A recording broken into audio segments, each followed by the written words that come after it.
الحمد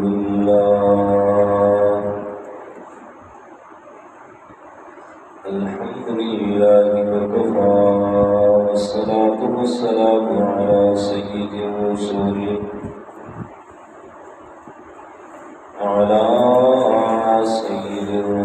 وخاتم الأنبياء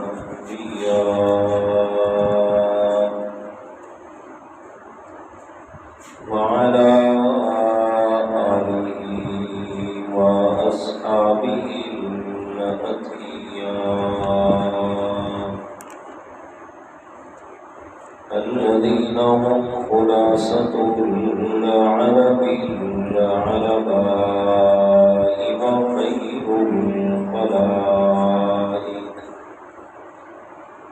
وخير الخلائق بعد الأنبياء.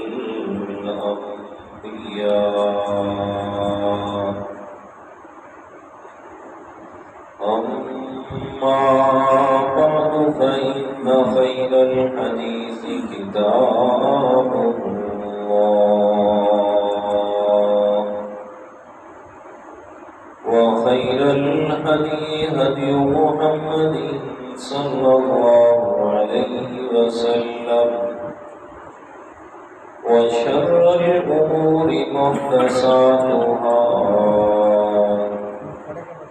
إن كل محدثة بدعة كل بدعة ضلالة وكل ضلالة في النار. أعوذ بالله من الشيطان الرجيم. بسم الله الرحمن الرحيم. إن الذين يكفرون بآيات الله ويقتلون النبيين بغير حق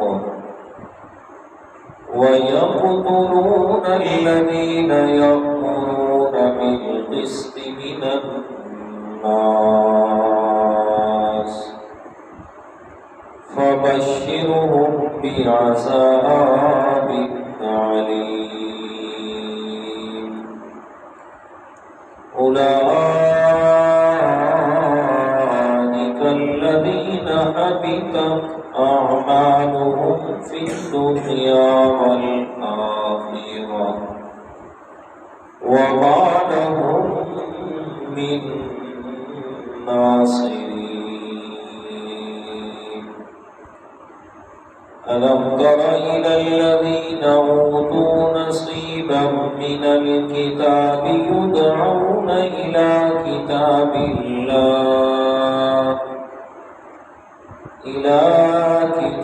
الله ليحكم بينهم ثم يتولى فريق منهم وهم معرضون. ذلك بأنهم قالوا لن تمسنا النار إلا أياما معدودات وغرهم في دينهم ما كانوا يفترون. فكيف إذا جمعناهم ليوم لا ريب فيه ووفيت كل نفس ما كسبت وهم لا يظلمون. صدق الله العظيم. اللهم صل على محمد وعلى آل محمد كما صليت على إبراهيم وعلى آل إبراهيم إنك حميد مجيد اللهم بارك على محمد وعلى آل محمد كما باركت على إبراهيم وعلى آل إبراهيم إنك حميد مجيد سبحانك لا علم لنا إلا ما علمتنا إنك أنت العليم الحكيم اللهم مقلب القلوب ثبت قلبي على دينك اللهم منور القلوب نور قلوبنا بالقرآن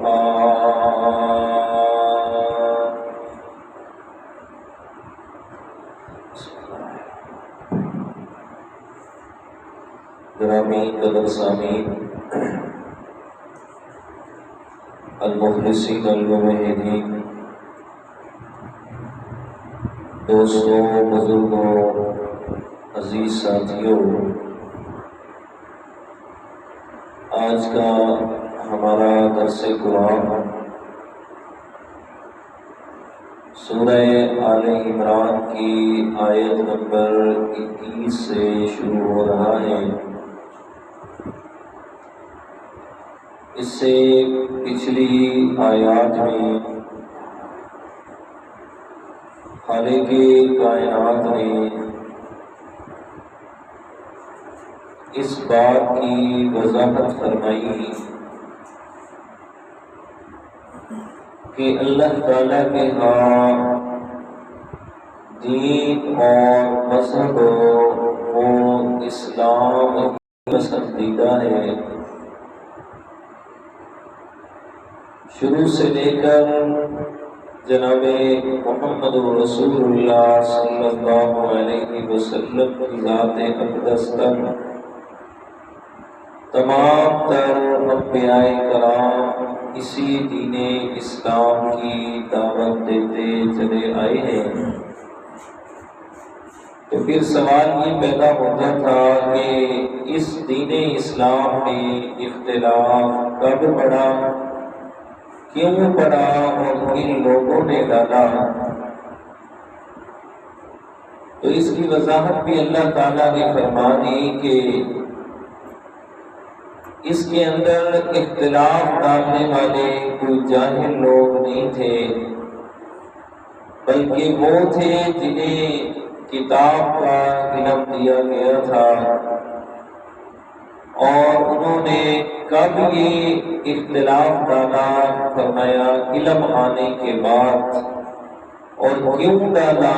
بغیم بینہم، صرف اناد اور ضد کی وجہ سے، وگرنہ اس کے علاوہ اور کچھ بھی حقیقت نہیں ہے۔ تو اللہ تعالیٰ نے وضاحت فرما دی کہ وَمَن يَكْفُرْ بِآيَاتِ اللَّهِ فَإِنَّ اللَّهَ سَرِيعُ الْحِسَابِ۔ واضح طور پر قرآن مجید کی آیات موجود ہیں، جو انکار کرے گا تو پھر میں اللہ اس کا جلد حساب لینے والا ہوں۔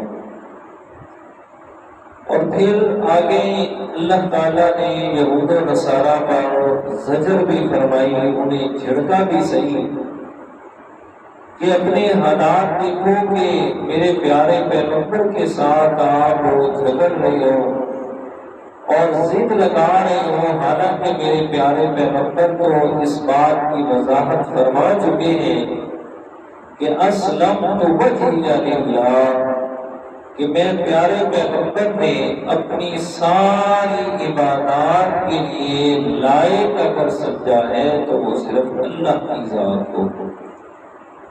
اس کے باوجود بھی آپ اختلاف کرتے ہو، جیسے کہ سورۃ حمیم شورى میں فرمایا الذين يحاجون في الله من بعد ما استجيب لهم حجتهم داحضة عند ربهم وعليهم غضب ولهم عذاب شديد. فرمائے کہ یہ تو رب کے معاملے میں آگے جھگڑتے ہیں، حالانکہ پیغمبر علیہ السلام نے رب کی طرف سے آنے والے دلائل کو بڑی وضاحت کے ساتھ بیان فرما دیا، اس کے باوجود بھی یہ جھگڑ رہے ہیں تو ان پر وعلیہم غضب، اللہ تعالیٰ کا غصہ بھی ان پر ہے اور ان کے لیے بڑا سخت عذاب اللہ تعالیٰ نے تیار فرمایا ہے. تو اب پہلے زجر فرمائی گا کہ تمہیں شرم آنی چاہیے پیغمبر کے ساتھ اس بات پر جھگڑتے ہو کہ وہ تمہیں اکیلے اللہ تعالیٰ کی طرف بلاتا ہے. تو آگے اللہ تعالیٰ نے آج کا جو سبق شروع ہو رہا ہے اس میں یہود و نصارہ اور خاص پر یہود کو ان کے کرتوت یاد کروائے ہیں کہ ذرا اپنے حالات کو دیکھو نا، کس منہ سے تم اللہ تعالیٰ کے سامنے آؤ گے کہ تمہارے اندر یہ اتنی بدعمالیاں ہیں. تو اس کے عوض ان اعمال کے عوض میں اللہ تعالیٰ نے تمہارے لیے بڑا سخت اور دردناک عذاب تیار کیا ہے. تو یہ تخویف اخروی یعنی آخرت کے عذاب سے ڈرایا گیا ہے کہ کسی نہ کسی طریقے سے انسان اللہ تعالیٰ اور پیغمبر کائنات صلی اللہ علیہ وسلم کی نافرمانی سے بچ جائے. دیکھیے گا ترجمہ. اعوذ باللہ من الشیطان الرجیم بسم اللہ الرحمن الرحیم ان الذین یکفرون بآیات اللہ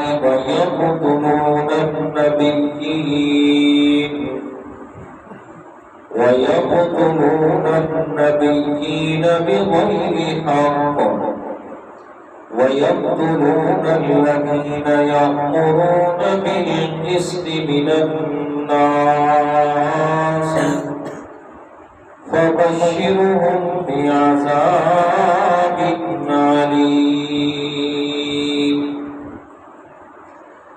إن الذين يكفرون بآيات الله بے شک وہ لوگ جو انکار کرتے ہیں اللہ تعالیٰ کی آیات کا، یکفرون جنہوں نے کفر کیا اللہ تعالیٰ کی آیات کے ساتھ، وَيَقْتُلُونَ النَّبِيِّينَ بِغَيْرِ حَقٍّ اور انہوں نے قتل کیا اللہ تعالیٰ کے انبیاء کرام کو بغیر حق بغیر کسی قصور کے، بغیر کسی قانون اور اصول کے، وَيَقْتُلُونَ الَّذِينَ اور قتل کیا ان لوگوں کو بھی يَأْمُرُونَ بِالْقِسْطِ مِنَ النَّاسِ جو حکم دیتے تھے انصاف کا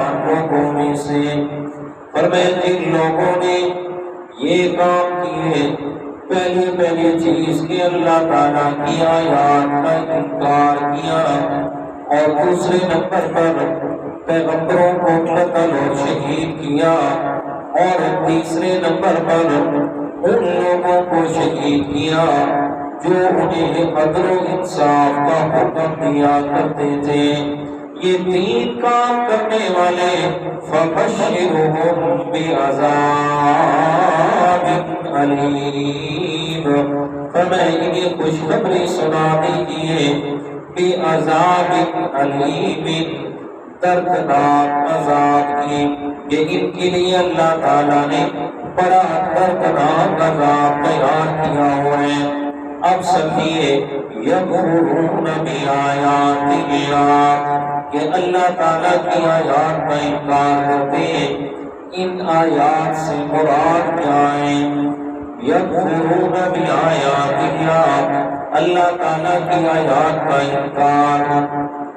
سب سے پہلی چیز یہ ہے، آگے اگر زندگی نے ساتھ دیا سورۃ الزمر میں بھی اس کی وضاحت آ رہی ہے 23ویں پارے میں 24واں پارہ اور سورۃ الزمر، اس میں اللہ تعالیٰ نے وضاحت فرمائی، فرمایا میرے پیارے پیغمبر یہ جو تیرے سامنے آ کر انکار کر رہے ہیں نبی اللہ تعالیٰ کے پیغام کا، ان کی اپنی حالت یہ ہے کہ جب ان کے سامنے اکیلے میں اللہ تعالیٰ کا ذکر کیا جائے انہیں بڑا غصہ آ جاتا ہے، اپنے تئیں انتہائی غصے میں کہتے ہیں کہ جناب اس پیغمبر کو تو اس کے علاوہ کوئی اور بات بھی نہیں آتی، ہر وقت یہ ایک اللہ تعالیٰ کی طرف بلاتا ہے، ہر وقت یہ ایک اللہ تعالیٰ کی بات کرتا ہے، اور جب اللہ کے علاوہ اوروں کا نام لیا جائے اور یعنی ان کے خداؤں کا ذکر کیا جائے اذا هم یستبشرون، بڑے خوش ہو جاتے ہیں کہ جناب ہمارے معبودوں کا ذکر ہو رہا ہے، اکیلے اللہ تعالیٰ کا ذکر انہیں اچھا نہیں لگتا۔ فرمایا اذا ذکر اللہ وحدہ اشمئزت قلوب الذین، فرمایا جن لوگوں کے دلوں میں اللہ تعالیٰ کی وحدانیت کی محبت نہیں ہے، ان کے سامنے جب کبھی اکیلے اللہ تعالیٰ کی توحید کا اعلان کیا جاتا ہے انہیں بڑی تکلیف ہوتی ہے۔ تو یہاں بھی یکفرون بآیات اللہ، ان آیات کا انکار کرتے ہیں کہ تین آیات میں اکیلے اللہ تعالیٰ کی وحدانیت کو ذکر کیا جائے، رب کائنات کی وحدانیت کا ذکر ہو کہ صرف اللہ کی عبادت کے لائق ہے، صرف اللہ تعالیٰ کی تمہاری نظر و نیاز کے لائق ہے، صرف اللہ تعالیٰ ہی جناب تمہارے سجدوں کے لائق ہے۔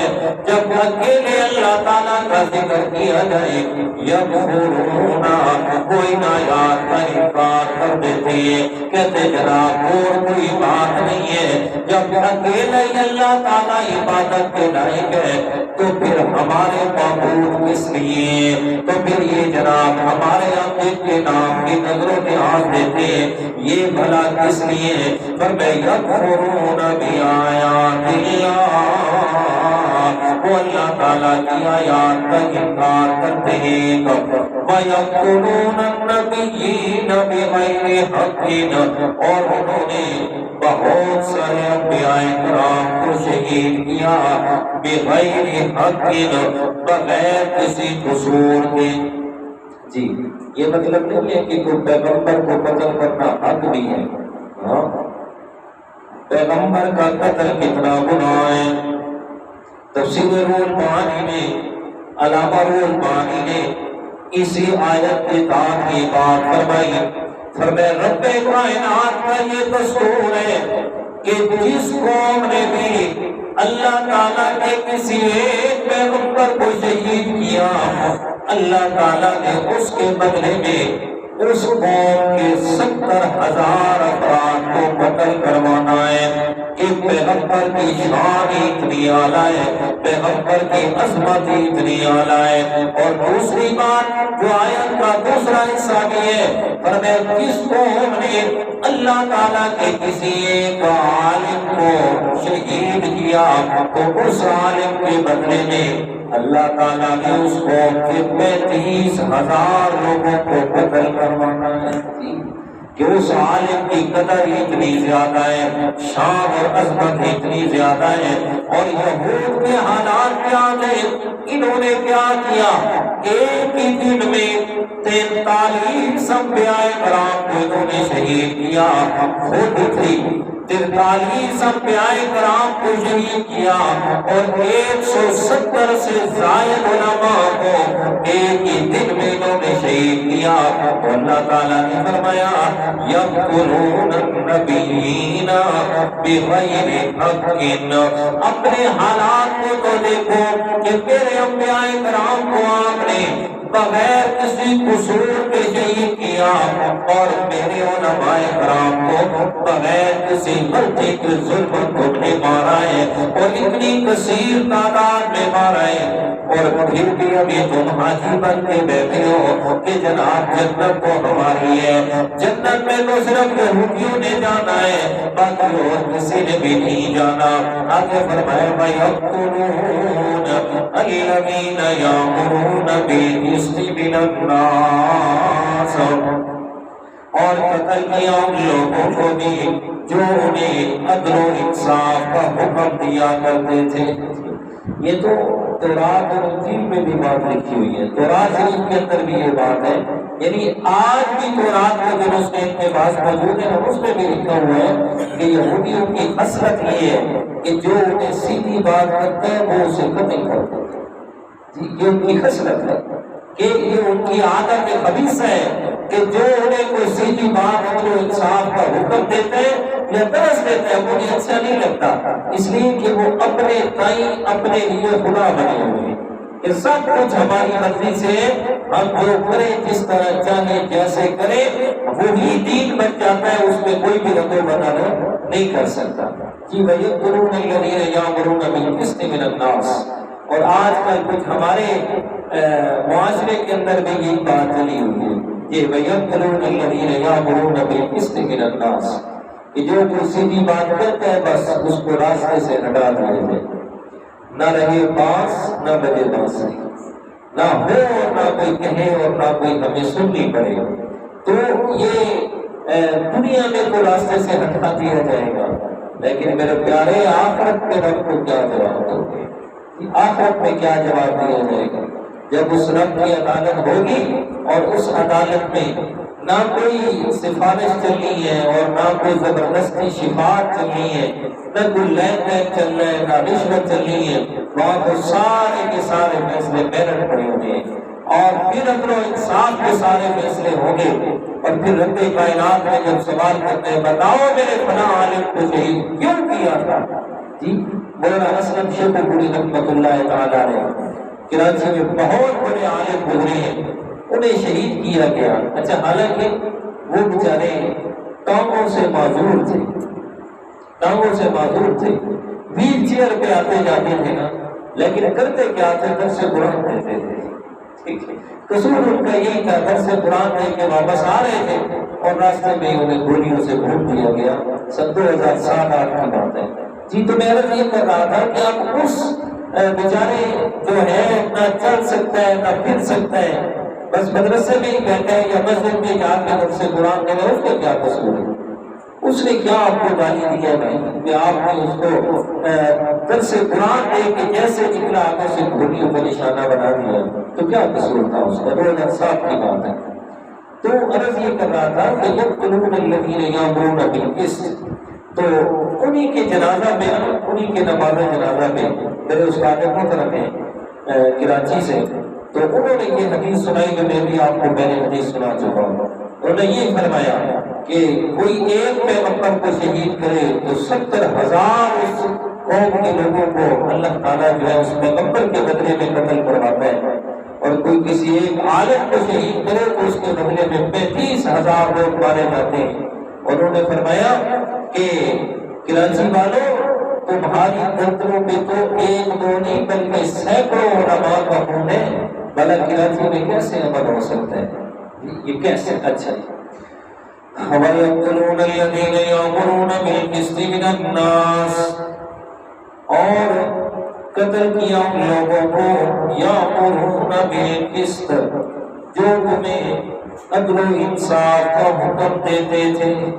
اور آج بھی اسی طرح ہے، جڑا ملا جلا کے سب کچھ ناک لگا کا بیڑا بنا ملا کے چلاوے نا، اس کو سب کہتے ہیں واہ جی واہ، بڑی مصلحت سے کام کر رہا ہے، اور جو کوئی سیدھی بات کہے تو پھر اسے ہی نشانہ بنایا جاتا ہے، فلاں بڑا سخت ہے، فلاں بڑا سخت ہے، بڑے سخت مسئلے کرتے ہیں۔ میں نے کہا جی مسئلے تو شروع سے یہی ہیں، اس پر کوئی نئی وحی نازل نہیں ہوئی کہ وہ آج نہیں آئی ہے اور آج ہمیں بتا رہا ہے۔ مسائل، عقائد، نظریات تو شروع سے یہی ہیں لیکن آپ اپنے مقدر نصیب پہ روئیں کہ آپ کو کوئی ایسا مرد کلندر ملا نہیں جو آپ کو سیدھی بات بتا سکے. آپ اپنے مقدر پہ روئیں. فَبَشِّرْهُم بِعَذَابٍ أَلِيمٍ. جو یہ کام کرنے والے ہیں خوشخبری سنا دیجیے دردناک عذاب کی. عذاب کی خوشخبری ہوتی ہے کہ کوئی کہتی کسی مجرم کو آ کے بتائے کہ آپ کو سزائے موت ہو گئی ہے تمہیں مبارک ہو. ایسے تو نہیں ہوتا نا.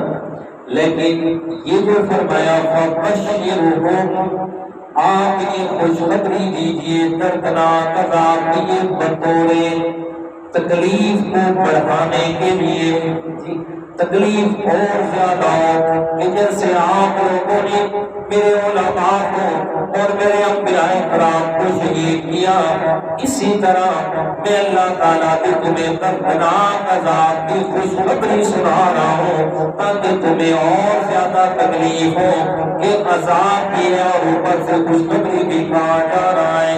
آگے فرمایا اولئک الذین حبطت اعمالہم، یہی لوگ ہیں حبطت اعمالہم کہ جن کے اعمال ضائع ہو گئے فی الدنیا، دنیا میں بھی، والآخرہ اور آخرت میں بھی. دنیا میں اعمال ضائع ہونے کا کیا مطلب ہے کہ یہ لوگ تمام حقوق سے محروم کر دیے گئے کہ جن کا ایک مسلمان مستحق ہوتا ہے کہ اسلام مسلمان کی جان اور مال اور عزت کی حفاظت کا حکم دیتا ہے. لیکن یہ کام کرنے والے یہ ان کے لیے حکم نہیں ہے.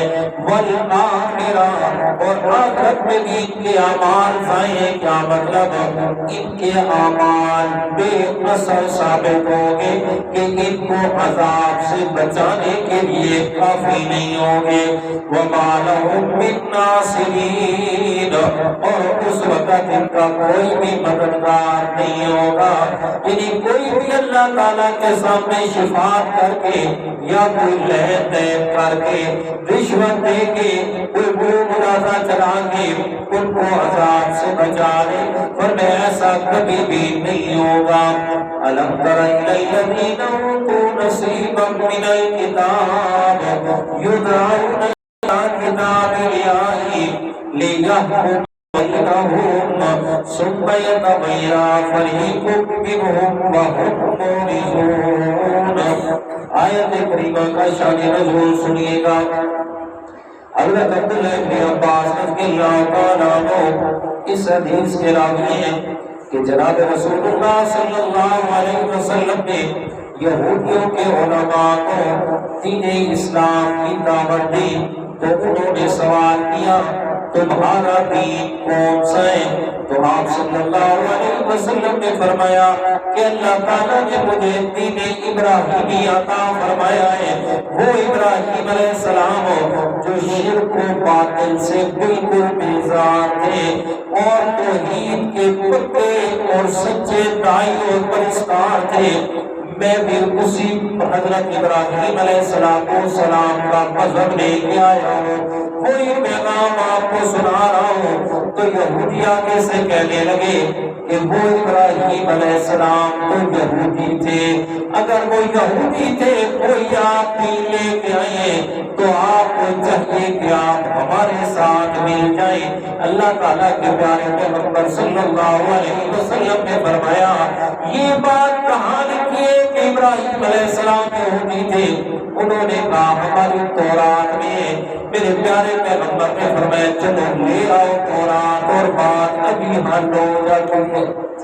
لے آؤ تورات میرے پاس.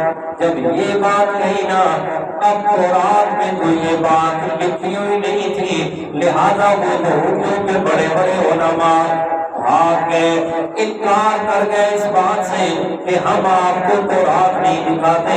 اس موقع پر یہ آیات کریمہ نازل ہوئی۔ اللہ تعالیٰ فرماتے ہیں أَلَمْ تَرَ إِلَى الَّذِينَ أُوتُوا نَصِيبًا مِنَ الْكِتَابِ، فرمایا اے مخاطب کیا نہیں غور کیا آپ نے ان لوگوں کی طرف أُوتُوا نَصِيبًا مِنَ الْكِتَابِ کہ جنہیں اللہ تعالیٰ نے کتاب کا ایک حصہ عطا فرمایا، جنہیں تورات کا علم انہیں دیا، یدعون الی کتاب اللہ، بلایا جاتا ہے انہیں اللہ کی کتاب کی طرف، آج اور تورات سے ہی فیصلہ کر لیتے ہیں، پتہ چل جائے گا لیحکم بینہم کہ مذہبی اختلافات کو تورات پہ ختم کرتے ہیں۔ تو انہوں نے کیا کیا؟ ثم یتولی فریق منہم، ان علماء میں سے ایک بڑی جماعت اس بات سے اعراض کر گئے، منہ پھیر گئے، مورثون تغافل کر کے، جان بوجھ کے غفلت کر کے وہ اس بات سے اعراض کر گئے، جان بوجھ کے تغافل کیا۔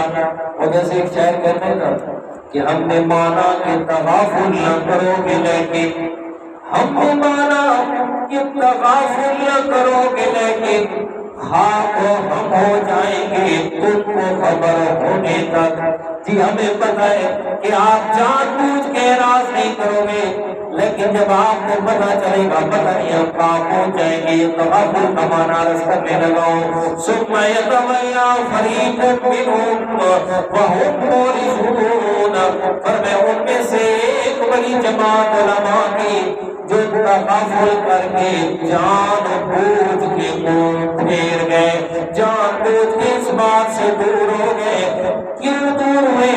ذالک بأنہم، اس لیے کہ بے شک وہ قالوا کہتے لن تمسنا النار الا ایاما معدودات، کہتے ہم نے تو جہنم میں جانا ہی نہیں ہے، جہنم میں ہم نے نہیں جانا، لن تمسنا النار، کبھی بھی جہنم کی آگ ہمیں نہیں چھوئے گی، الا ایاما معدودات، مگر چند دن گنتی کے۔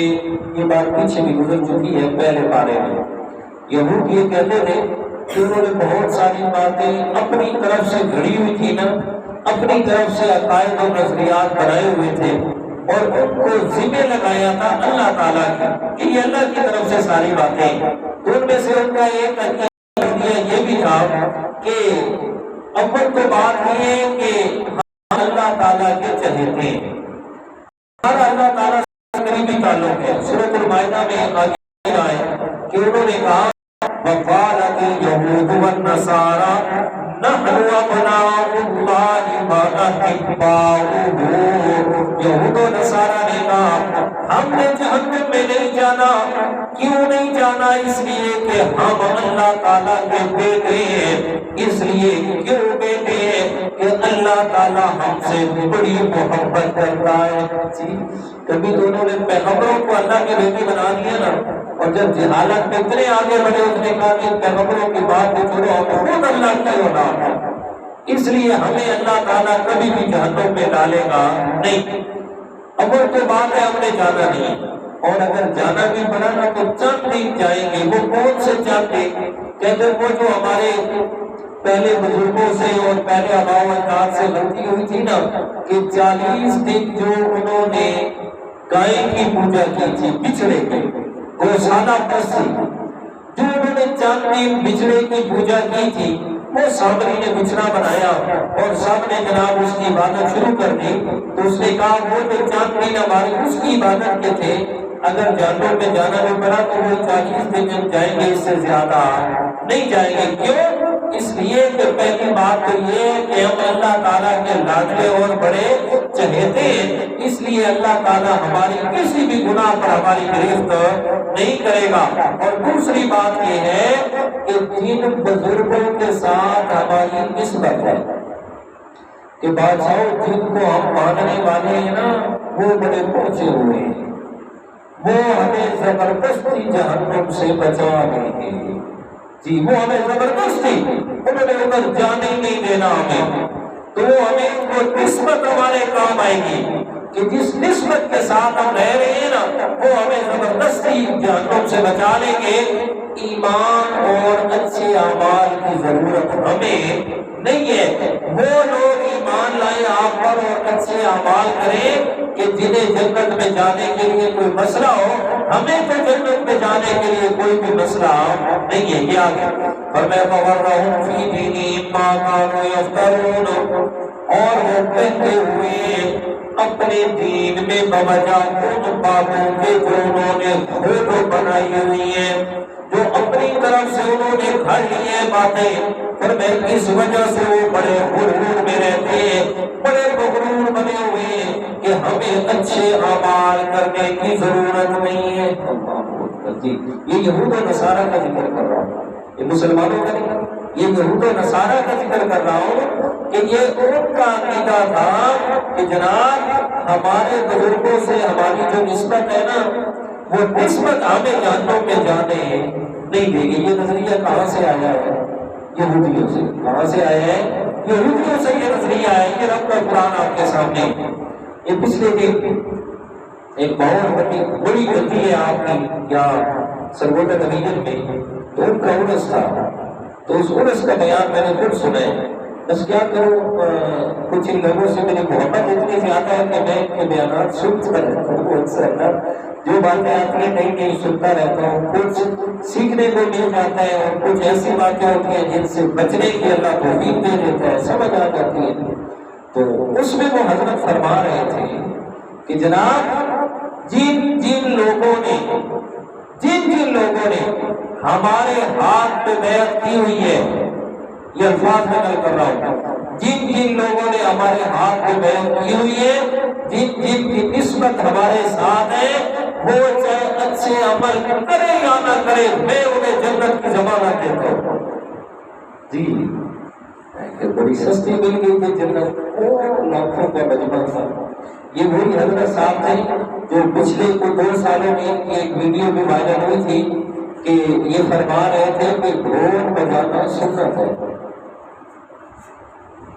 تو دلیل کیا دے رہی ہے؟ کہتے دلیل یہ ہے کہ میں نے دیکھا خواب، ہمارے بڑے حضرت جو تھے نا انہوں نے دیکھا خواب ایک دن دوپہر کے وقت، کہ خواب میں وہ دیکھتے ہیں کہ قیامت قائم ہو گئی ہے اور آپ علیہ الصلوۃ والسلام آ رہے ہیں اور آگے ڈھول بجتے آ رہے ہیں، اور حضرت صاحب جو ہمارے بڑے پیر صاحب ہیں وہ بھی آ رہے ہیں۔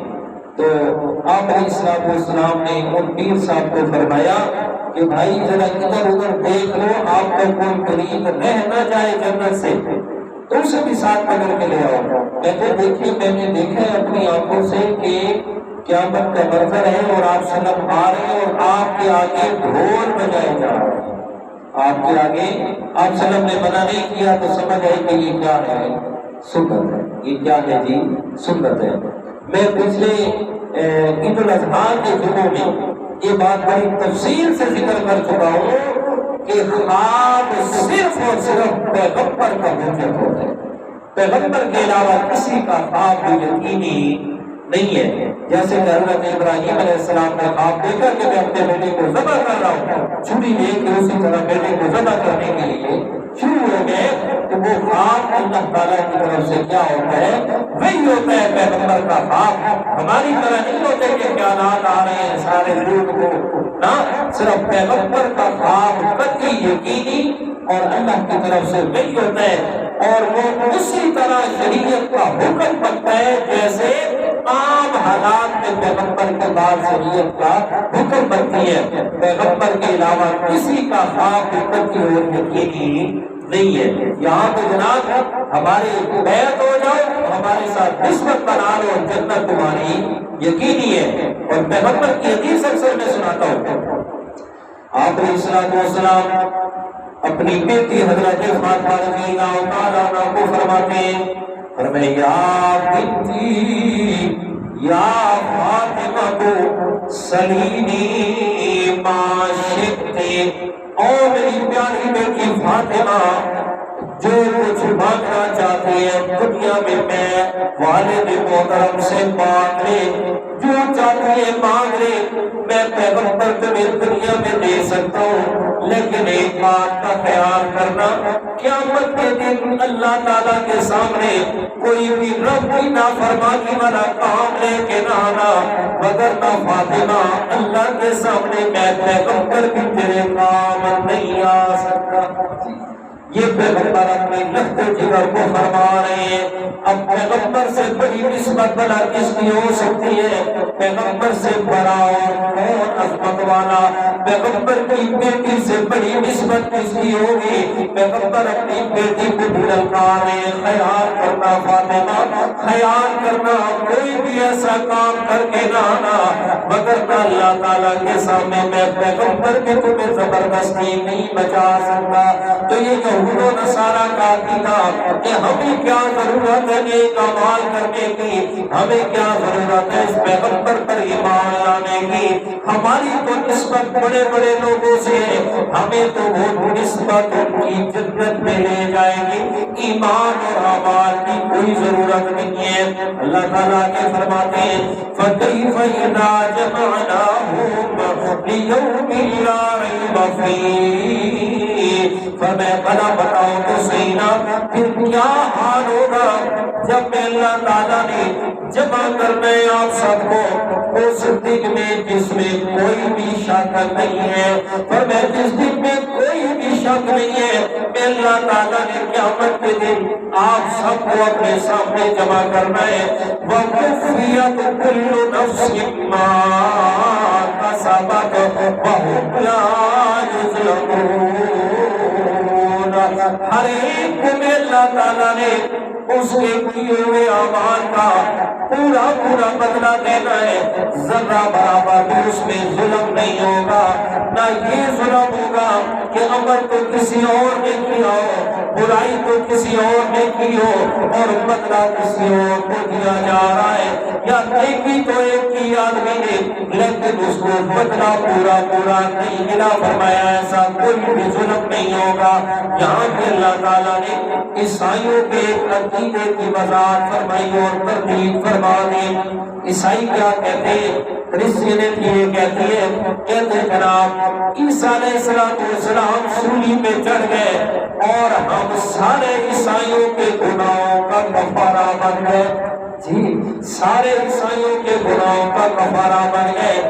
اب چاہے ہم نیکی کریں، چاہے برائی کریں، چاہے زنا کریں، چاہے بدکاری کریں، چاہے شرابیں پیئے، جو بھی پیئے، حضرت عیسیٰ علیہ السلام یہ جان کی قربانی دے کے ہماری طرف سے کفارہ ادا کر گئے، لہذا ہمیں نیکی کی ضرورت نہیں ہے، ہماری تو جنت وراثت ہے، ہمیں ملنی ہے۔ اللہ تعالیٰ فرماتے ہیں وَوَفِّيَتْ كُلُّ نَفْسٍ مَا كَسَبَتْ، اور دنیا کائنات کے لوگوں جس آدمی نے جو بھی عمل کیا ہے اس کو اپنے کیے ہوئے عمل کی خود جزا یا سزا بھگتنا ہوگی۔ ایسا نہیں ہوگا کہ کوئی دوسرا آدمی دوسرے کی طرف سے سزا بھگت رہا ہو، اور میں آئینہ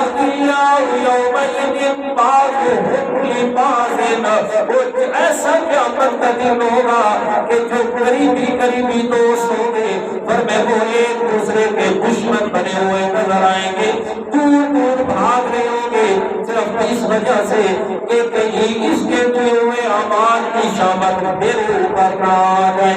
پر میں وَوَفِّيَتْ كُلُّ نَفْسٍ مَا كَسَبَتْ وَهُمْ لَا يُظْلَمُونَ، پر میں ہر ایک انسان کو ان کے کیے ہوئے اعمال کا پورا پورا بدلہ دیا جائے گا اور ذرہ برابر بھی کسی پہ ظلم نہیں ہوگا۔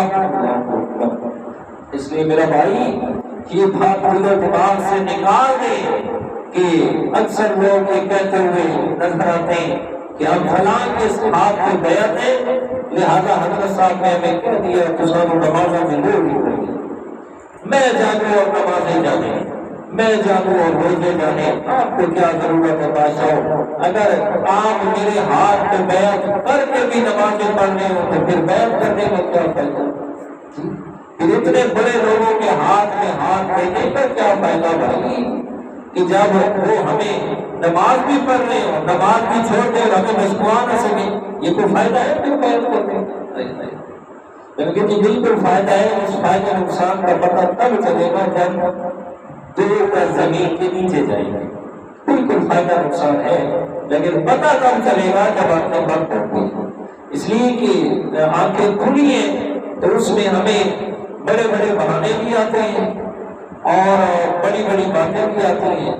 جی میں اکثر یہ کہتا رہتا ہوں کہ دوستوں کو درس کی دعوت دیں نا وہ نہ آئے تو پھر دوبارہ جب جا کے پوچھے نا تو وہ اپنے کئی بڑے بہانے بنا کے نا یہ سمجھتے ہیں کہ ہم نے استاد کو خاموش کر دیا، خاموش کروا دیا.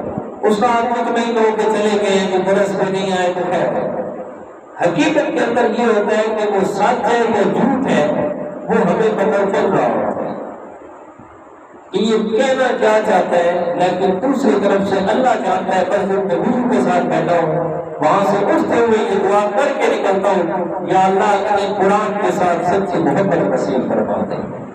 یہ ان کی اپنے ٹائم میں بڑی مہارت ہے، عقل مندی ہے کہ ہم نے استاد کو خوش کر لیا بات کر کے مجبوری بتا کے، لیکن ان کو اس بات کا پتہ نہیں ہے کہ قرآن سے دوری کے جو اسباب ہیں ان میں ایک سبب یہ بھی ہے کہ ہم اپنے کرتوتوں کو اپنے جھوٹوں کے ساتھ نیکی بنا کر دوسروں کو مطمئن کر دیتے ہیں.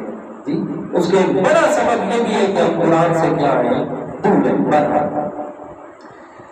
اچھا جی آگے فرمایا قل یا مالک الملک تؤتی الملک من تشاء وتنزع الملك ممن تشاء وتعز من تشاء وتذل من تشاء بيدك الخير إنك على كل شيء قدير تولج الليل في النهار وتولج النهار في الليل وتخرج الحي من الميت وتخرج الميت من الحي وترزق من تشاء بغير حساب. سورہ آل عمران 26 اور 27 آیت ان کا شان نزول بھی ملاحظہ فرمائیے گا. میرے پیارے پیغمبر غزوہ خندق کا موقع ہے، غزوہ احزاب بھی جسے کہتے ہیں. آپ علیہ الصلوۃ والسلام نے صحابہ کرام سے مشورہ فرمایا اور میرے صحابہ بتائیے گا آج یہ مکہ اور مدینہ منورہ کے آس پاس کے بڑے بڑے لشکر مدینہ پہ آ رہے ہیں حملہ کے لیے، بتائیں ہمیں کیا کرنا چاہیے. مدینہ میں رہ کے یا مدینہ سے باہر جا کے ان کا مقابلہ کیا جائے. مختلف صحابہ کرام کے مشورے آئے. جناب سیدنا حضرت سلمان فارسی رضی اللہ تعالیٰ عنہ جو فارس کے شہزادے تھے فرماتے یا رسول اللہ ہم اپنے وقت میں یعنی اپنے علاقے کے اندر یہ دستور تھا اگر دشمن آتا حملہ کرتا ہمارے شہر میں اگر وہ تعداد میں بڑا ہوتا تو شہر کے اندر رہ کے مقابلہ کیا جاتا، اگر تعداد میں برابر ہوتا یا کم ہوتا تو شہر سے باہر نکل کے مقابلہ کرتے، اور اگر تعداد میں زیادہ ہوتا تو پھر شہر کے ایک طرف ہم سارے اپنے قافلے کو فوج کو لگا دیتے، دوسری طرف سے اتنی بڑی کھائیاں بنا دیتے، خندقیں کھود دی جاتی کہ اس میں سے کوئی بھی گزر کر شہر میں نہ آ سکے. میرے پیارے پیغمبر کو مشورہ پسند آیا. اللہ تعالیٰ کے پیارے پیغمبر مدینہ منورہ کے ایک طرف جس طرف سے مین راستہ تھا اس طرف کھائیاں خندقیں کھودنے کے لیے وہاں تشریف لے آئے اور پھر جگہ تقسیم کی گئی. یہاں سے یہاں تک فلاں صحابہ کرام نے، یہاں سے یہاں تک فلانے یہ ساری جگہ تقسیم ہوئی. قربان جاؤ میرے پیارے پیغمبر نے بھی اپنے حصے کی جگہ رکھی ہے، پر میں یہاں سے لے کر یہاں تک یہ میرے پیغمبر نے اپنے حصے کی خندق کھود لی ہے. باہر کے صحابہ کرام شروع ہو گئے، خندق کھودی جا رہی ہے. کچھ صحابہ کرام میرے پیغمبر کے پاس آئے، آج یہ عرض کرنے لگے یا رسول اللہ وہ فلاں جگہ پہ اتنی سخت چٹان آ گئی ہے، بڑی کوشش کی ہے، بڑی ہمت لگائی ہے، طاقت لگائی ہے، لیکن چٹان ٹوٹنے کا نام نہیں لے رہی۔ ذرا آپ تشریف لائیے گا، میرے پیارے پیغمبر تشریف لائے، بنفس نفیس آپ نے اپنے ہاتھ میں لوہے کی کوتال لی ہے اور اللہ اکبر کر کے جیسے ہی چٹان پہ ضرب لگائی، چٹان کی ٹکڑے ٹکڑے ہوئی ہے، اور وہ جو لوہا اور پتھر آپس میں ٹکرائے، گالیاں پیدا ہوئی، آگ کا شعلہ نکلا۔ میرے پیارے پیغمبر نے فرمایا اللہ تعالیٰ نے اس روشنی میں مجھے فارس کے محلات دکھائے اور وعدہ کیے میرے پیغمبر آپ کے ماننے والوں نے فارس کو بھی فتح کرنا ہے۔ دوسری چوٹ لگائی، پھر چنگاری نکلی، میرے پیغمبر نے فرمایا اللہ تعالیٰ نے مجھے روم کے محلات دکھائے، فرمایا یہ دوسرے رنگ کے محلات ہیں میرے پیغمبر، تیرے صحابہ نے ان کو بھی فتح کرنا ہے۔ تیسری ضرب لگائی، پھر فرمایا اللہ تعالیٰ نے مجھے یمن کے محلات دکھائے، فرمایا آپ کے صحابہ نے ان کو بھی فتح کرنا ہے۔ میرے پیارے پیغمبر تین خوشخبریاں سنائی، تین چوٹیں لگائی، اور وہ جناب جگہ ٹکڑے ٹکڑے ہو گئی، وہ جگہ بالکل واضح ہوئی، لیکن ساتھ میں کھڑے تھے منافقین، تالیاں بجانے لگے۔ واہ جی واہ، مسلمانوں کے حالات دیکھو، غربت کا یہ عالم ہے کہ پیٹ پہ دونوں پتھر باندھے انہوں نے، خود پیغمبر کائنات کے سامنے ایک صحابی ہے آگے کہتے ہیں یا رسول اللہ اتنی بھوک لگی ہے، دیکھیے گا میرے پیٹ پہ پتھر باندھا ہوا ہے۔ میرے پیارے پیغمبر نے اپنے پیٹ سے کپڑا ہٹایا اور فرمایا میرے صحابی دیکھ میرے دو پتھر باندھے ہوئے ہیں، فرمایا یہ عالم ہے غربت کا، تکبستی کا، اور ان کی حالت دیکھے کہ خواب دیکھ رہے شام، یمن اور فارس کے محلات میں، دیکھیے گا کتنے پاگل ہیں، نعوذ باللہ من ذالک، کہ ان کے دین نے انہیں جناب پاگل کر دیا ہے۔ میرے پیارے پیغمبر کو بڑا دکھ ہوا ہے۔ اللہ تعالیٰ فرماتے ہیں میرا سونا پیغمبر پریشان نہیں ہونا، آپ کے بارے میں انہوں نے بات کی ہے، میری طرف سے آنے والی بشارت کی وجہ سے بات کی ہے، جواب آپ نے نہیں دینا، میں اللہ تعالیٰ جواب ارشاد فرماؤں گا۔ اس موقع پہ اللہ تعالیٰ نے یہ دو آیات کریمہ نازل فرمائی۔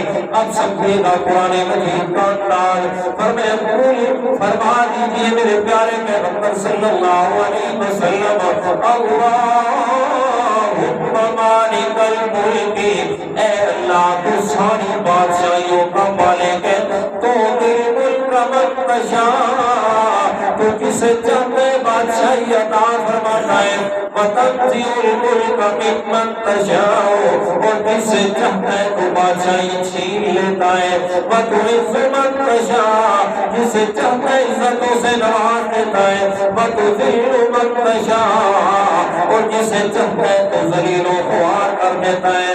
بیدک الخیر، ساری بھلائیاں تیرے قبضے میں، انک علی کل شیء قدیر، بے شک اللہ تعالیٰ ہر چیز میں قدرت رکھنے والا ہے۔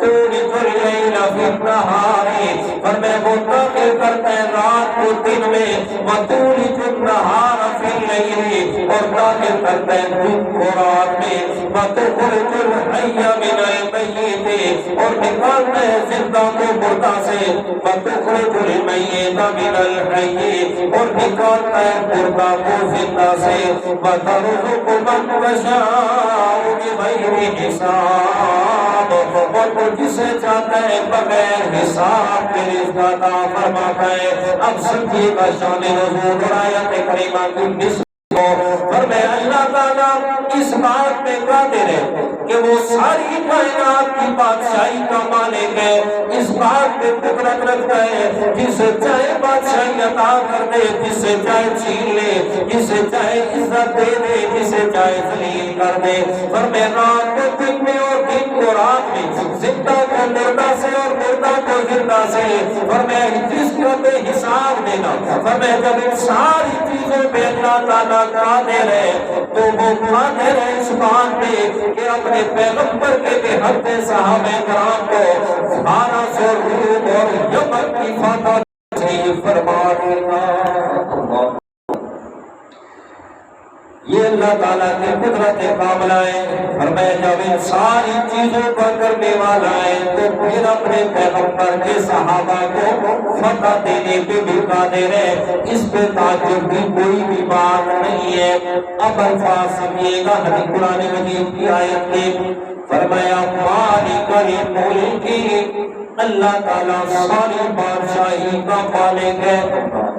تؤتی الملک من تشاء وتنزع الملک ممن تشاء، فرمایا جب مالک جو ہے بادشاہ اسی کی اپنی ذاتی ہے، جس کو بھی چاہتا ہے عطا کرتا ہے، وہ جو عطا کرتا ہے جس کو بادشاہی دیتا ہے اس کے پاس بادشاہی اس کی اپنی نہیں ہوتی، رب کی عطا کی ہوئی ہوتی ہے۔ جس کو بھی بادشاہی ملی وہ اس کی اپنی نہیں ہے بلکہ وہ رب کی عطا کی ہوئی ہے۔ جو خود دینے والا ہے، یعنی جو بادشاہ وقت کیوں نہیں، ساری دنیا میں اس کی بادشاہت کا ذکر ہی کیوں نہیں چل رہا، تو یہ بادشاہت اس کی اپنی نہیں بلکہ اس نے مانگی ہوئی ہے۔ تو دنیا کائنات کے لوگوں جو بڑے سے بڑا بادشاہ ہو کے بھی میں اللہ تعالیٰ کی ذات کا مانگتا ہوں، میں اللہ تعالیٰ کے دربار کا مانگا تو پھر مان لو نا، جو بڑے بڑے بادشاہ جس کے دربار کے مانگتے ہیں تو پھر عام لوگوں کی کیا مجال ہے کہ وہ اس رب کا دربار چھوڑ کے انہوں کے پاس جا رہے ہیں۔ مالک الملک، فرمایا ساری بادشاہ اسی کے ہاتھ میں ہے۔ فرمایا جو بادشاہ کا ملنا یہ عزت اور وقار کی نشانی کہا جاتی ہے، اور سب سے بڑی عزت اور وقار کی نشانی ہے کہ اللہ تعالیٰ کسی کو نبوت عطا فرمانے، کسی کو اپنا نبی منتخب فرمانے۔ اور یہود و نصارہ آپ سے پہلے جتنے بھی پیغمبر دنیا میں آئے ہیں انہیں بھی میں اللہ تعالیٰ نے نبوت سے سرفراز فرمایا، وہ بھی میں اللہ تعالیٰ کے دربار کے فقیر اور محتاج تھے۔ یہ میرا آخر الزمان پیغمبر ہے، اسے میں اللہ تعالیٰ نے نبوت سے سرفراز فرمایا ہے، یہ میں اللہ تعالیٰ نے اس کو عزتوں کے تاج پہنائے ہیں۔ اب تمہاری فلاح اس میں، اگر عزت لینا چاہتے ہو تو میرے پیغمبر کی اتباع کرنا لازم ہوگی، میرے پیغمبر کی پیروی میں آ جائیے گا۔ وَتَنزِعُ الْمُلْكَ مِمَّن تَشَاءُ، جب میں بادشاہ چھیننے پہ آتا ہوں تو پھر بھی مجھ سے پوچھنے والا کوئی نہیں ہے۔ وَتُعِزُّ مَن تَشَاءُ وَتُذِلُّ مَن تَشَاءُ، فرمایا کہ عزتوں کے تاج میں اللہ تعالیٰ کے قبضے قدرت میں ہے، جس کو چاہتا ہوں عزتوں سے نواز دیتا ہوں۔ جب میں نے چاہا تو اس یتیم بچے کو کہ جس کو مکہ کے اندر جانے والا بھی کوئی نہیں تھا، اور میں اس کی پرورش کرنے کے لیے کوئی تائید بھی تیار نہیں ہو رہی تھی، جب میں اللہ تعالیٰ نے اس کو سے نوازا، اس کے سر پہ تاج نبوت کو سجایا، اتنی عزت اور وقار دی ہے کہ معراج والی رات میں اس یتیم بچے کو اتنا مقام دیا کہ ساری دنیا کائنات اس کے قدموں کے نیچے تھی۔ یہ یتیم بچہ ساری کائنات سے اوپر تھا۔ تو یہ فرمایا تو عز من تشاء وتذل من تشاء، جسے میں ذلیل کر دوں دنیا کائنات میں کوئی بھی اسے عزت دینے والا نہیں ہے۔ ذلیل کیا نا اللہ تعالیٰ نے، ابو جہل کو دیکھ لو، ابو لہب کو دیکھ لو، اور جمعے کو بھی میں نے عرض کیا عبداللہ ابن ابی منافق کو دیکھ لو، اللہ تعالیٰ نے دنیا کے اندر کیسے ذلیل اور رسوا کر دیا۔ آگے فرمایا بیدک الخیر، ساری بھلائیاں اللہ تعالیٰ کے قبضے میں۔ اچھا پیچھے جو بات چلیں گے نا، فرمایا کہ عزت اور ذلت تو اب یہ متضاد چیزیں، جی بادشاہی دینا بادشاہی چھین لینا، دونوں چیزیں ذکر کی، تو یہاں بھی ذکر کرنا چاہیے تھا بیدک الخیر والشر، کہ خیر بھی اللہ کے قبضے میں ہے اور شر بھی کس کے قبضے میں ہے؟ اللہ کے۔ لیکن اللہ تعالیٰ نے شر کو ذکر نہیں کیا، برائی کو ذکر نہیں کیا۔ کیوں شر کا ذکر نہیں کیا؟ اس لیے وہ اردو کا شعر بھی ہے نا، کہ نہیں ہے کوئی چیز نکمی قدرت کے کارخانے میں. یہ ایسا شعر ہے کہ نہیں ہے کوئی چیز نکمی قدرت کے کارخانے میں، کہ اللہ تعالیٰ نے دنیا کائنات میں جو کچھ بھی بنایا ہے کچھ بھی ناکارہ نہیں بنایا. اب سمجھیے گا بات، اشرف کا ذکر اس لیے نہیں فرمایا کیونکہ بعض اوقات ایسے ہوتا ہے ایک آدمی کے لیے وہ کام تکلیف ہوتا ہے لیکن دوسرے کے لیے کوئی فائدہ ہوتا ہے. جی تو اللہ تعالیٰ نے خیر کا ذکر کیا ہے کہ میرا جو بھی کام ہوتا ہے جب بھی کسی کے اوپر سے امتحان بھی مبتلا کر دیتا ہوں، آزمائش بھی دے دیتا ہوں، ظاہری نظر آنے میں شر ہوتا ہے لیکن اس کے لیے خیر ہوتا ہے، اس کے لیے بھلائی ہوتا ہے. انک علی کل شیء قدیر، بے شک اللہ تعالیٰ ہر چیز پہ قدرت رکھنے والا ہے. تولج اللیل فی النہار وتولج النہار فی اللیل، اللہ تعالیٰ وہ ذات ہے جو رات کو دن میں اور دن کو رات میں داخل کرتا ہے. ابھی گرمیاں چل رہی ہیں نا، تو گرمیوں میں رات کا حصہ دن میں شامل کر دیا اور دن کو بڑا کیا، رات کو چھوٹا کر دیا. آج سردیاں آئیں گی تو دن کا حصہ رات میں داخل کر دیا، رات کو بڑا کر دیا اور دن کو چھوٹا کر دیا. ایسے ہی ہوتا ہے نا. ابھی دیکھ لیں ہم صبح کی نماز کو پڑھ رہے ہیں 4:30 بجے اور سردیوں میں 4:30 ابھی آدھی رات ہوتی ہے. جی سردیوں میں سری کا ٹائم بھی 5:45 بجے جا کے ختم ہوتا ہے، 5:30 5:45 بجے. اور جب آج سورج طلوع ہو رہا ہے 5:05 پہ اور سردیوں کے اندر 5:05 پہ فجر کی نماز کا وقت ہی شروع نہیں ہوتا. اور پھر مغرب کو دیکھ لیں، ابھی 7:30 بجے مغرب ہو رہی ہے اور سردیوں میں 7:45 بجے عشاء بھی پڑھ کے گھر چلے جاتے ہیں. تو یہ میرے رب نے بنایا ہوا اپنا ایک ایسا اصول اور قانون ہے کہ جو انسان کا دماغ دنگ رہ جاتا ہے. اور میں تولج اللیل فی النہار وتولج النہار فی اللیل وتخرج الحی من المیت، وہ اللہ تعالیٰ ہے جو مردہ سے زندہ کو اور زندہ سے مردہ کو، مرغی زندہ ہے اس میں سے انڈا مردہ پیدا کر دیا، انڈا مردہ ہے اس میں سے زندہ چوزا پیدا کر دیا. اچھا اس میں مفسرین کرام نے اور بات لکھی بڑی پیاری کہ زندہ اور مردہ سے مراد مومن اور کافر ہے. اللہ ولی الذین آمنوا یخرجهم من الظلمات الی النور، کہ یہاں اللہ تعالیٰ نے ایمان کو روشنی سے، اور زندگی ہوتی ہے تو زندگی میں ساری روشنیاں ہوتی ہیں، اور کفر کو اللہ تعالیٰ نے ظلمات اندھیرے سے، اور مر جانے کے بعد پھر قبر کا اندھیرا انسان آگے نبھانا ہے. تو یہاں فرمایا کہ اللہ تعالیٰ نے مردہ انسان، مردہ کو کافر سے تشبیہ دی اور زندہ کو مومن سے تشبیہ دی ہے. کیا مطلب؟ بعض اوقات میں اللہ تعالیٰ ایسے بھی قدرت کے کرشمے دکھا دیتا ہے کہ باپ مسلمان ہے بیٹا کافر پیدا ہو گیا، باپ کافر ہے بیٹا مسلمان پیدا ہو گیا. ابھی بھی سمجھنا ہے حضرت نوح علیہ السلام اللہ تعالیٰ کے برگزیدہ پیغمبر ہے، پہلے صاحب شریعت پیغمبر ہے، لیکن بیٹا کنعان کافر ہے. جی کافر بیٹا پیغمبر کے گھر میں پیدا کر دیا. اور حضرت ابراہیم علیہ السلام خلیل اللہ پیغمبر ہے، والد آزر ہے لیکن کافر ہے. یہ فرمایا یخرج الحی من المیت ویخرج المیت من الحی، اور میں اللہ تعالیٰ وہ ذات ہے جو نیکوں میں سے بد پیدا کر دیتا ہے اور بدوں میں سے نیک پیدا کر دیتا ہے. میرا اللہ وہ کیسے کہتے ہیں آپ؟ سرد رجو کمان جمپے کہتے ہیں نا، سرد رجو کمان جمپے. یہ جناب تخرج الحی من المیت وتخرج المیت من الحی وترزق من تشاء بغیر حساب، اور وہ رب جسے چاہتا ہے بغیر حساب کے رزق دیتا ہے.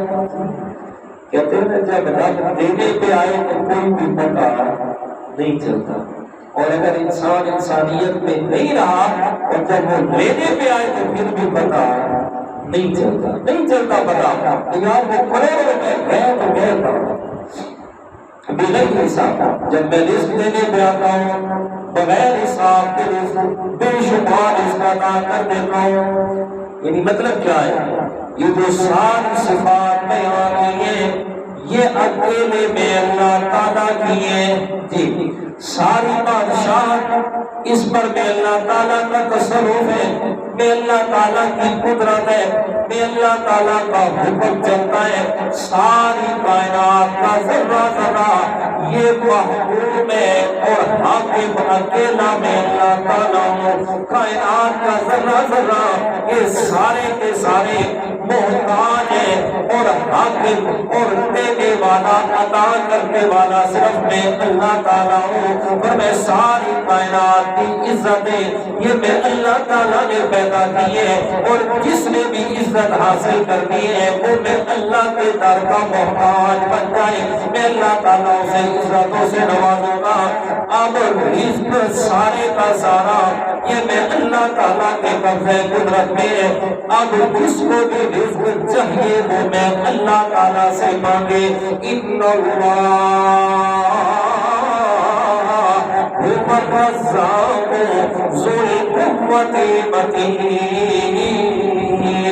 اور یہ کائنات کے لوگوں بے شک پکی بات ہے وہ اللہ تعالیٰ ہی ہے رزق دینے والا، اس کے علاوہ کسی کے پاس رزق نہیں ہے۔ تو کیا سمجھ آئی میرے پیارے؟ تو رزق کی ضرورت ہے تو ادھر ادھر جانے کی ضرورت نہیں، تو رزق کے لیے بھی سوال کر تو کس ذات سے جی۔ قرآن مجید میں اللہ تعالیٰ نے آخری پارے میں فرمایا یا ایھا الناس ما غرک بربک الکریم الذی خلقک فسواک فعدلک فی ای صورت ما شاء رکبک۔ یا ایھا الانسان، اور میرے پیارے انسان، رب کائنات بڑی محبت سے مخاطب ہو رہے ہیں، فرمایا میرے پیارے انسان ماں غرک بربک الکریم، بھلا تجھے کس چیز نے دھوکے میں ڈالا ہوا ہے اپنے رب سے؟ اور کون سا رب؟ الکریم، جو رب کریم ہے۔ کریم کسے کہا جاتا ہے؟ کریم کے مفسرین کرام نے بڑے معنی کیے، ایک معنی بتانے لگا ہوں۔ کریم اس ذات کو کہتے ہیں جو بینوں مانگے عطا کرنے والا ہو۔ کریم اس ذات کو کہتے ہیں جو بغیر مانگے عطا کرنے والا ہو۔ اب اس کی مثال قرآن مجید کی اگلی آیت میں فرمائی ہے، فرمایا کریم رب ہے جس نے بغیر مانگے تمہیں عطا کیا کیا؟ فرمایا الذی خلقک، جس نے تمہیں پیدا کیا ہے۔ فرمایا پیدا کیا، انسان بنایا۔ میں نے اور آپ نے رب سے مانگا نہیں تھا کہ مولا ہمیں انسان بنا دے، اللہ تعالیٰ نے بن مانگے ہمیں انسان بنا دیا۔ اور پھر 18ویں پارے میں سورۃ المومنون کے پہلے صفحے میں فرمایا وَلَقَدْ خَلَقْنَا الْإِنسَانَ مِنْ سُلَالَةٍ مِّن طِينٍ ثُمَّ جَعَلْنَاهُ نُطْفَةً فِي قَرَارٍ مَّكِينٍ ثُمَّ خَلَقْنَا النُّطْفَةَ عَلَقَةً فَخَلَقْنَا الْعَلَقَةَ مُضْغَةً فَخَلَقْنَا الْمُضْغَةَ عِظَامًا فَكَسَوْنَا الْعِظَامَ لَحْمًا ثُمَّ أَنشَأْنَاهُ خَلْقًا آخَرَ فَتَبَارَكَ اللَّهُ أَحْسَنُ الْخَالِقِينَ۔ ورنہ انسان تیری حقیقت یہ ہے، ورنہ تو ایک پانی کا گندا قطرہ تھا جو ماں کے پیٹ میں پہنچا ہے۔ فرمایا وہ نطفہ، وہ گندا پانی ماں کے پیٹ میں پہنچا، میں اللہ تعالیٰ نے اس پانی کے اوپر اپنی قدرت کے کرشمے دکھائے ہیں، اور ایسی مشینیں ماں کے پیٹ میں فٹ کر دیے کہ دنیا کائنات کا بڑے سے بڑا ٹیکنالوجی آ جائے، آ کے دیکھیں کہ اندر یہ سارا کیسے نظام چل رہا ہے، اور میں کچھ بھی نظر نہیں آئے گا۔ اور میں اللہ تعالیٰ نے کیا فرمایا اور کیا کیا، اور میں وہ پانی کا قطرہ پہنچے ماں کے رحم میں، اور میں 40 دن میں اللہ تعالیٰ نے اس کے اوپر اپنی قدرت کی کاریگریاں دکھائی ہیں۔ 40 دن گزرے، اس پانی کو میں اللہ نے خون میں تبدیل فرما دیا۔ اب اگلے 40 دن گزرے، اس خون کو میں اللہ تعالیٰ نے بھسرا گوشت کی بوٹی میں تبدیل کر دیا۔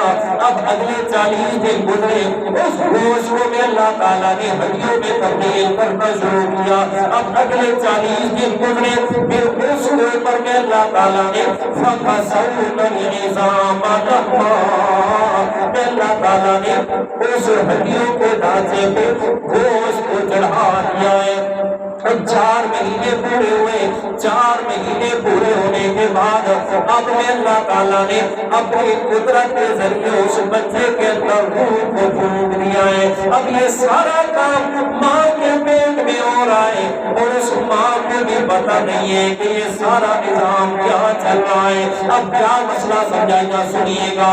فرمایا اور دنیا کائنات کے لوگوں کو یہ جو سارا نظام میں نے کیا ہے، یہ کیا سمجھانے کے لیے؟ فرمایا وہ پانی کا قطرہ تیری ماں کے پیٹ میں اس رحم میں پہنچانے والا بھی میں اللہ تعالیٰ، اس پانی کے قطرے کو خون میں تبدیل کرنے والا بھی میں اللہ، خون کی بوٹی بنانے والا بھی میں اللہ، اور اس کی ہڈیاں بنانے والا بھی میں اللہ، ہڈیوں کے اوپر گوشت چڑھانے والا بھی میں اللہ۔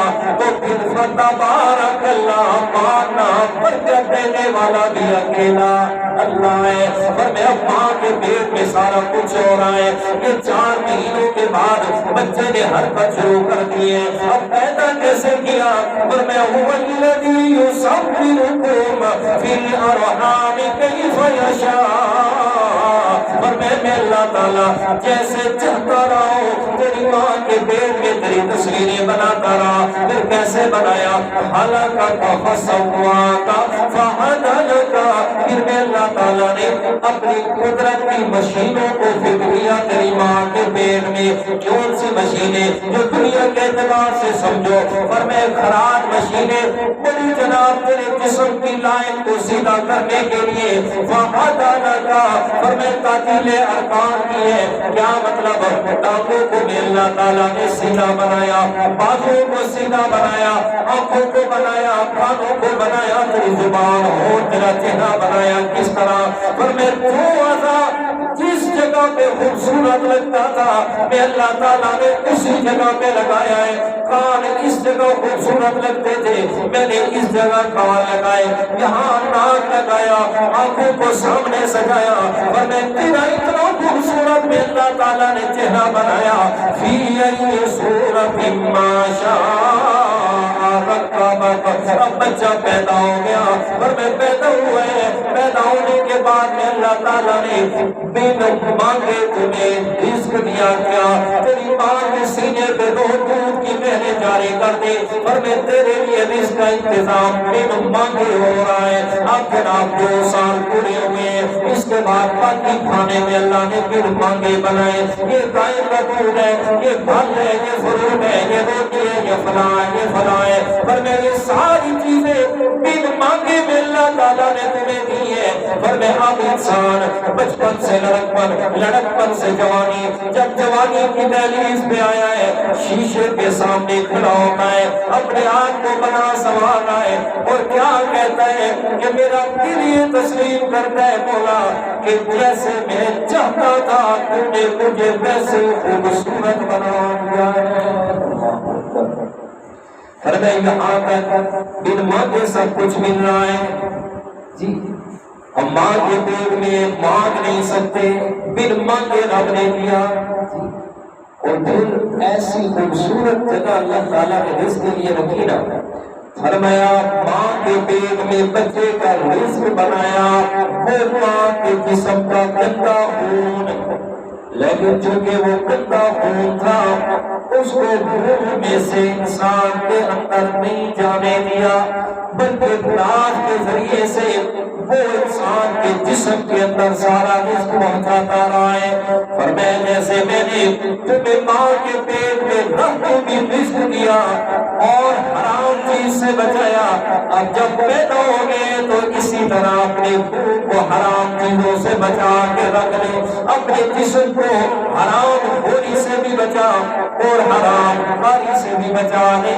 فرمایا جیسے میرے ماں کے پیٹ میں تیری حفاظت کی ہے، اب یہ ساری انتظامات ہو رہے ہیں، ہم نے مانگا نہیں ہے، مانگا نہیں ہے، بن مانگے سارے انتظام ہو رہے ہیں۔ تو رب کائنات کے فرمانے ماں رہتا بربک الکریم، فرمائے کریم رب سے کیوں تو ناراض ہو کے جا رہے انسان، اس کا دربار چھوڑ کے کیوں جا رہے اور ان کے پاس اب سکیے گا میرے پیارے۔ فرمائے رب کائنات نے سب کچھ عطا کیا، جب ہم مانگنے کے قابل نہیں تھے، بن مانگے ہمیں دیتا رہا، جب مانگنے کے قابل ہوتے ہیں تو کیا کہتے ہیں وہ رب ہماری سنتا نہیں ہے۔ جی پھر کیا کہتے ہیں کہ وہ رب ہماری سنتا نہیں ہے؟ بھلا یہ کیسے ممکن ہے؟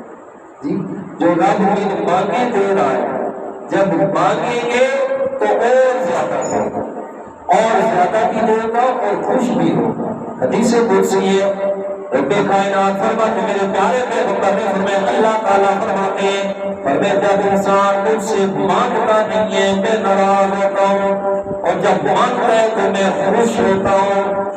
جب مانگا جائے تو صرف اکیلے اپنے رب سے مانگا جائے، اس کے علاوہ اور کسی کے سامنے بھی ہاتھ نہ پھیلایا جائے، نہ ہاتھ پھیلایا جائے، نہ اپنی زمینیں نیاز کو کسی کے سامنے جھکایا جائے۔ قرآن مجید آخری پارہ سورۃ البلد کے اندر اللہ تعالیٰ نے کیا فرمایا؟ فرمایا الم نجعل اربا الم نجعل له عینین ولسانا وشفتین۔ اللہ تعالیٰ نے فرمایا کہ اللہ تعالیٰ نے انسان کو دو آنکھیں دی ہیں، انسان کے دو ہونٹ بنائے، لیکن زبان لسانن ایک بنائیے۔ فرمایا آنکھیں دو دیے تاکہ ساری کائنات میں اللہ کی قدرت کے نظارے دیکھ سکے، تیری خوبصورتی اسی میں۔ فرمایا دو ہونٹ بنائے، تیرے چہرے کی خوبصورتی کو میں اللہ تعالیٰ نے ملحوظ رکھا ہے، لیکن زبان ایک بنائی اور صبر کیا دیا، زبان ایک ہے تو ایک زبان سے مانگنا بھی ہے تو صرف ایک رب سے مانگنا ہے۔ جی دو زبانیں نہیں بنائی، زبان ایک بنائی تو اسی لیے بنائی کہ جب بھی ہاتھ پھیلائے دعا کے لیے جناب الفاظ نکالے تو صرف ایک رب کے سامنے، جی کہیں اور جانے کی ضرورت نہیں ہے۔ تو فرمایا وَتَرْزُقُ مَن تَشَاءُ بِغَيْرِ حِسَابٍ، اور میں اللہ تعالیٰ جسے چاہتا ہوں بے حساب رزق عطا فرماتا ہوں۔ ٹائم کیا ہوا ہے اسے؟ ٹائم کیا ہوا ہے؟